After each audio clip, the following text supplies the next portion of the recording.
This is every single fight to make after UFC Fight Night Noche Grasso versus Shevchenko 2. I have all of the key fighters from that card on the screen right now. Some winners, some losers. And you may notice there is an empty box next to all of them. And that's where their next opponent's going to go, who I have hidden around the perimeter of the screen. I'll slowly reveal those opponents one by one as the video goes on and place them where they belong on the screen. Let's start straight away with the main event. Now, as you can tell, I have not done a trilogy here. I see a lot of people asking for a trilogy, and my initial response was, let's just do the trilogy and then do Erin Blanchfield versus Manon Fiorot in the meantime.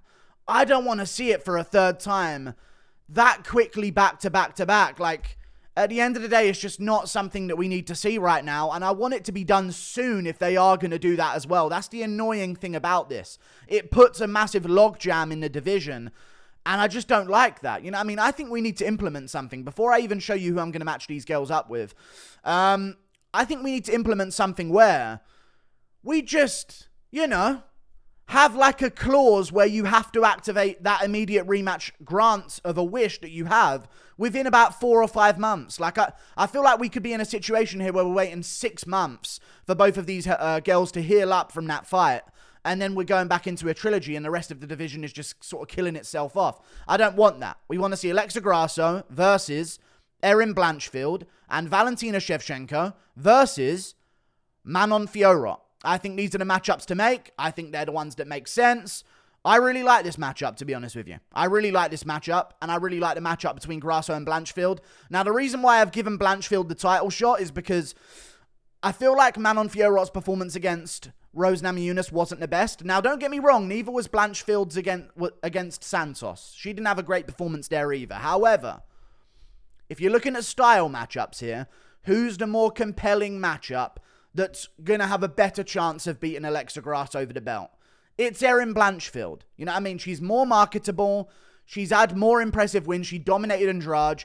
We don't really have good finishes from Manon Fiorot to show in a build-up to a fight for a title. You know what I'm saying? We just don't have them. We have Blanchfield dominating Molly McCann. We have her dominating Jessica Andrade. Like, that's a really solid win.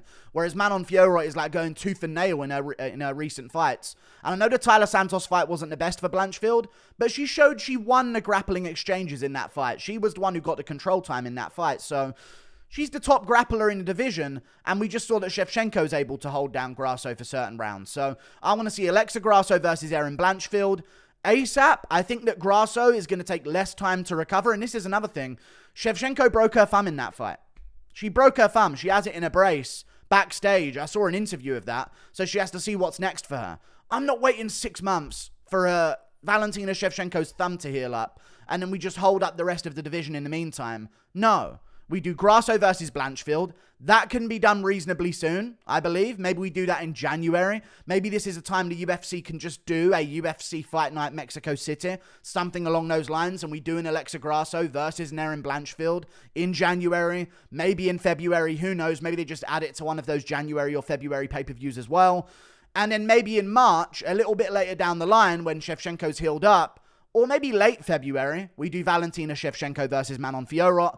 And then you have the winner of Grasso versus Blanchfield take on the winner of Shevchenko versus Fiorot. And if it so happens that we do get that trilogy, so be it. That's where a trilogy makes sense, in my opinion. If we, if Shevchenko loses to Fiorot, which I don't think will happen, but if she loses to Fiorot, then we just do Fiorot versus the winner of Grasso versus Blanchfield. And I think that's the best way of doing things. Of course, you could do Blanchfield, Shevchenko, and then Fiorot versus Blanchfield.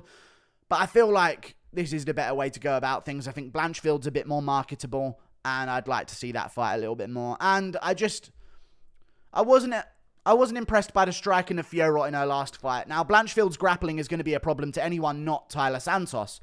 So we'll see how that one goes. But I think it should be Grasso, Blanchfield, Shevchenko versus Fiorot. Winners take on each other. You'll probably get, in my opinion, maybe Erin Blanchfield versus Alexa Grasso, or Erin Blanchfield versus Valentina Shevchenko, or Grasso Shevchenko 3. We'll see how it goes. We move on to the co-main event. We've got Jack Della Maddalena. Who's he going to take on, is the question. I'm going to tell you who he's going to take on. Now, I would have said Jeff Neal. I'm joking. I wouldn't have said Jeff Neal. But I see a lot of people saying he should take on Jeff Neal. He should take on Ian Gary. There's a problem in the men's welterweight division of the UFC. And that problem is called Kill Cliff MMA. That's what that problem is. And you've got Ian Gary, Shavkat, Gilbert Burns, Vicente Luque, and you can't match any of them up against each other because they're cowards. And they're friends. And Usman recently went over there, so he doesn't have to fight Shavkat. We know what's going on. So I think what they're going to do is this. They're going to do Usman versus Wonderboy. I do think they're going to make that matchup. I think they're going to do Ian Gary versus... Maybe rebook the Jeff Neal fight for Ian Gary. I don't mind that, honestly. Maybe Ian Gary, Jeff Neal. A Gilbert Burns, Sean Brady is also a potential matchup they could make. I think it makes a little bit of sense. They're both coming off losses right now. And I think they should do Jack Della Maddalena versus Shavkat Rakhmonov. Now, the reason why I'm saying this is Shavkat Rakhmonov said he wants to fight in October or November. November sounds good, Shavkat. You know what I'm saying? JDM said he wants to fight in November, MSG in New York. I don't mind the sound of New York. You know what I mean? He was saying that in his post-fight interview. And I was like, yeah, cool. November, him versus Shavkat. Another reason why. Nobody wants to fight Shavkat. Usman is switching from Team Elevation back to Killcliff to not fight Shavkat. Nobody wants that smoke with him. Simple as that. They don't want it with him. Now, Jack Della Maddalena's called him out a lot.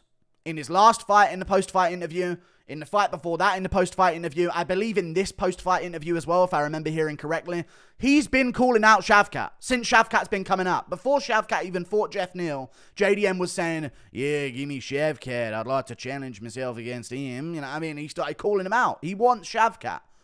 So, your wish has been granted. I don't know if it's a good wish. I don't know if it's a present for you, but... You're the only one who seems willing to take him on. He's been calling out Shavkat, and I'd love to see that matchup because JDM is dangerous, and he's got momentum. He didn't take any damage against Kevin Holland other than a couple of marks of like grazing shots that Holland was landing on him. He took no damage. He said he wants to get one more in before the end of the year. November pay-per-view card. Shavkat, Jack Della Maddalena, and to say, hey, Shavkat, I know you're taking on a guy down the rankings, but we want you on this card. Covington Edwards is going to be on there. You can be the backup opponent. You know what I'm saying? That makes sense in my opinion. Jack Della Maddalena, Shavkat Rakhmonov is a great matchup to make in the welterweight division. And at the end of the day, Shavkat's ranked number 6 and JDM's probably going to be ranked number 10. So they're both coming off wins. It kind of makes sense. Like, although Shavkat is doing really well, he's number 6 in the division. Maybe even number 7. You know what I mean? Because Wonderboy beat Jeff Neal better than Shavkat did, if any. I know he didn't finish him, but he schooled him over 5 rounds with ease. Shavkat had some problems there. So... you know, he's still got to do a bit of work, and then we can talk title elimination bouts. JDM, Shavkat, November, MSG. Because JDM's calling him out, and no one else is. No one wants that smoke. JDM wants all of it, apparently. So let's call his bluff. Thank you. Kevin Holland.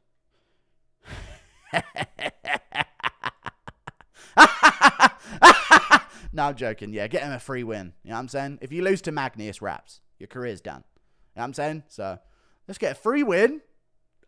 You know? Let's get a free win for Kevin Holland. All right? Nice and quick. Nice and free. A real easy win. And sacrifice Neil Magny to him.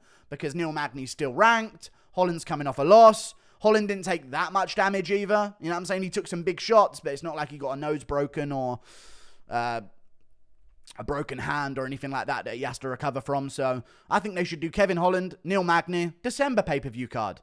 Neil Magny's going to need a little bit of time off after that whooping from me and Gary. And I think that's what they should do. Maybe even January, they could do this as well. Kevin Holland, Neil Magny. I reckon last card of the year in December might be a decent time frame for them. But let's just get Kevin Holland a win here against the absolute trash, the worst ranked fighter in the history of the sport, Neil Magny. Kevin Holland, Neil Magny is the matchup I want to see.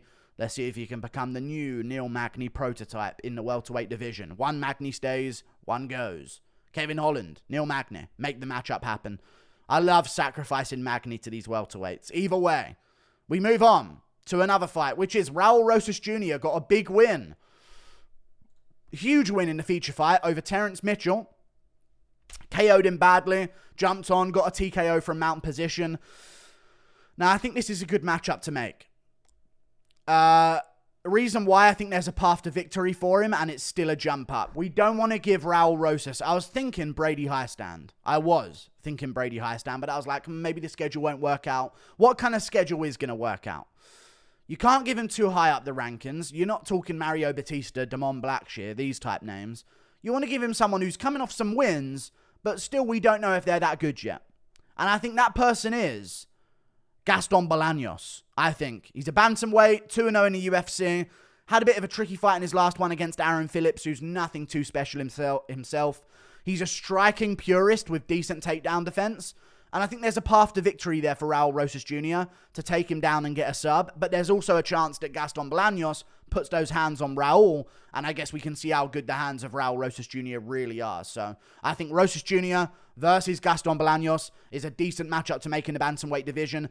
Keep it busy, though. We don't want to wait too long. The only reason I'm giving him this is because it needs to be active. You know what I'm saying? I'm not going to wait 6 months to see him take on this guy. If he wants to stay active, let's keep the incremental improvement of opponents gradual rather than steep. You know what I mean? We're not going to go straight to Davy Grant. That's a recipe for disaster. So let's do Raul Rosas Jr., Gaston Bolaños in December. December pay-per-view card, prelims, put it on there. Sick fight. We move on. Daniel Zellhuber is a German, Spaniard, Mexican. Daniel Zellhuber. And also, let me talk about Raul Rosas Jr. versus Gaston Bolaños. Bolaños is from Peru. I think they speak Spanish. I'm pretty sure they speak Spanish. I'm fairly 100% certain they speak Spanish. So at least he can promote it to the Spanish audience that's now going to be all over Raul Rosas Jr. because he won on the Mexico card. So it'd be a good build-up. You know what I'm saying? They could speak. You could attract the Spanish audience a little bit more. And I think it would make some sense. You know what I mean? You'll probably get some more Spanish fans involved. There'll be a bit of trash talk. He's a bit of a mouthy guy. So let's do it. Daniel Zellhuber is a German Mexican. I reckon he should take on Jamie Mullarkey. Good Lord, that face. Mullarkey didn't beat McDessie. I'll stand by that. He didn't beat McDessie. He just didn't do it. He never did it. Never beat McDessie. But I think this is a decent matchup. Both coming off wins about the same time. They both took damage in their wins. Wins for Mullarkey. Let's be real. I like Mullarkey. He's a cool dude, but come on. McDessie won that fight. Either way. Yeah. Daniel Zellhuber took some damage in that fight. You know what I'm saying? He got cracked a lot by Giagos on the chin. Rocked in the first round. So I'm not looking to rush this for a December card. I'm looking for a January, February card. Fight night, prelims. Maybe the headliner of the prelims, Daniel Zellhuber versus Jamie Mullarkey. And I think it's a fun style matchup as well on the feet between two strikers that are going to scrap. So make that fight happen. I think is a good one. And I'd like to see it. I think it's a good test for both of them before we can move them on against some actual talent at lightweight. We move on. Roman Kopylov. What a savage. What an absolute savage. Who should he take on? First of all, I don't mind if he gets ranked number 15. Now that Derek Brunson's gone from the UFC, I don't mind if Roman Kopylov just takes number 15 in the rankings because they're all going to shift up. But he hasn't beaten anyone that good. Josh Fremd, Claudio Ribeiro, Pinelli Soriano. Like, a lot of these guys are having losses in their career. And then they're just getting given to Roman Kopylov because no one else is taking him on. So I think that Roman Kopylov, time for a test. Someone who got injured recently with a broken rib that's looking to return maybe at the end of the year, maybe early next year. Similar schedule to Kopylov right now. Is Chris Curtis. Number 14 in the rankings. Looking for a matchup anyway. I don't know what they're going to do with Anthony Hernandez. I would suggest Hernandez versus Muniz in a grappler-on-grappler matchup. I think that's more interesting. See if Muniz can jiu-jitsu his way out of the heavy wrestling style of Hernandez. I think that makes some sense. But I think we should do Roman Kopylov versus Chris Curtis. Great matchup. And Curtis is kind of more known now because Strickland became champ and he had that wholesome reaction to Strickland becoming champ that went viral and he was on Ariel's show just talking. So Kopylov's built his name value on his own and Curtis is friends with Sean Strickland. So I'm joking there. Curtis is a great fighter. Always puts on a fun scrap. Known for that. And I think they should book this matchup with Kopylov. January. Something like that. January, whenever they're both healed up from their fights. Make that happen. I think that's a great matchup and it can welcome Kopylov to the rankings or Curtis can bounce back and start looking into the top 10 once again. Kopylov versus Curtis. We move on to another fight on the card. Tracy Cortez. Now, I thought long and hard about this one. I volunteer myself to be next for Tracy Cortez. That's all I'm going to say. That's all I'm going to say. And I'm telling you this. Triangle me. You know what I'm saying? That's all I'm going to say. I ain't defending it. Just put me in a triangle. Round 1, I'll throw the fight. I know that's not... I don't want to get James Krause and put in jail here. I'll throw the fight. I don't mind. Pride aside. Triangle me. Round 1, free win. I'll just claim to be female. That's how it works. Okay? Get me in the UFC. I've got a fan base. I ain't defending no triangles. That's all I'm going to say. Okay? And I've got better stories than Brian Ortega. Sure, Ortega's got that Mexican hairline. You know what I'm saying? He's a Chad. You know what I'm saying? I get it. Built soy. Okay? Not worthy of you. We know this. Okay? We know this. Not worthy. Boring. Dumb. Okay? Dumb. Has his own kids. I ain't have no kids. I ain't got no baggage holding me down. You know what I'm saying? I'm just listing up the resume here. Green eyes. You know what I'm saying? It's all good. I know Ortega's got the blues. Green are more rare. Sign of inbreeding, yes, but they're green. You know what I'm saying? I think we should make this work. Okay? And I've got some tricks on how to escape triangles. You know what I'm saying? I'm going to eat my way out of them. All right? I'm joking. Either way, let's not get too crazy. This is getting into harassment. Either way, yeah, Tracy Cortez, I'll take the matchup. I'll happily take the matchup. I've got better stories than Ortega. I'm not dumb like Ortega. I'm not monotone like Ortega. But I didn't lose to Volkanovski and Holloway. Just putting it out there. I'm willing. You know what I mean? Show me the triangles. And I don't mind anything else. Let's not get into the rear naked chokes. That's kind of a second date thing. But either way, I'm willing. I'm there. Whatever. Either way, just putting it out there a little bit. Okay? But no, seriously, Tracy Cortez should take on my old side piece, Casey O'Neill. You know what I'm saying? The one I'm going for and the one I've ditched. I'm joking. No, I'm joking. I need to calm down now. Tracy Cortez got me acting up. No. Casey O'Neill. Just pulled out of a fight with Araujo on the 293 card. Put her against Tracy Cortez, I guess. You know what I'm saying? Put her against Tracy Cortez. Make the matchup happen. I reckon Tracy Cortez beats her. I think Tracy Cortez is becoming a bit of a better Jennifer Maia. In many ways.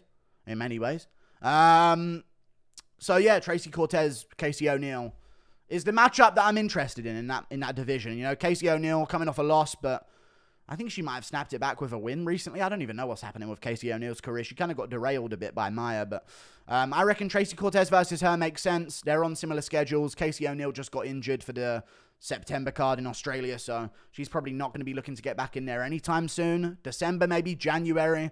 Cortez versus Casey O'Neill makes all the sense in the world. Now, Lupita Godinez. Great win, dominant win, really quick win. Put her against Tecia Torres. Tecia Torres is still signed to the UFC. She's probably going to be looking for a matchup sometime soon. I don't care. She's got a ranking. Lupita Godinez needs a ranking. She needs to move up in the rankings. So do Lupita Godinez versus Tecia Torres. I think it makes all the sense in the world. Make it happen. Yeah, that's it. I think that's the matchup to make at strawweight. I mean, if Tecia Torres is going to come back against anyone, let's put her against someone with momentum who actually has some talent that could beat her. Like and subscribe. Thank you for watching. Toodle pip. I'll see you later. Goodbye.